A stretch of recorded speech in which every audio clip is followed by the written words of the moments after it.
మీ టేస్ట్‌కి సరిపడా ఉప్పు, కారం, పసుపు, lemon juice, food colour, garam masala, అల్లం పేస్ట్, పెరుగు ఇక నేను ఇలా చూపించినవన్నీ ఈ చికెన్‌లో వేసేసుకొని ఓసారి బాగా కలిపేసుకొని ఫ్రిడ్జ్‌లో ఒక 1 అవర్ పాటు ఉంచాలి. ఫుడ్ కలర్ ఆప్షనలే, మీకు నచ్చితే వేసుకోండి లేదంటే లేదు. ఫ్రిడ్జ్‌లోంచి తీసిన తర్వాత ఇలాగా ఎగ్ యాడ్ చేసుకోవాలి. నేను హాఫ్ ఎగ్ ఏసాను. ఒక 3 స్పూన్స్ దాకా కార్న్ ఫ్లోర్ యాడ్ చేసి ఒకసారి మొత్తం కలిపేసుకోవాలి.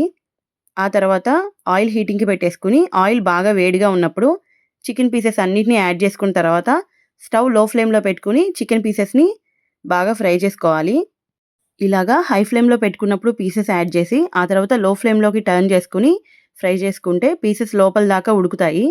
చివరికొచ్చిన తర్వాత ఘాట్లు పెట్టుకున్న పచ్చిమిర్చి, కరివేపాకు కూడా యాడ్ చేసుకొని ఫ్రై చేసేసుకొని తీసి సర్వ్ చేసుకుంటే ఎంతో టేస్టీగా ఉండే quick and tasty chicken 65 ready అయిపోతుంది. Please like, share and subscribe.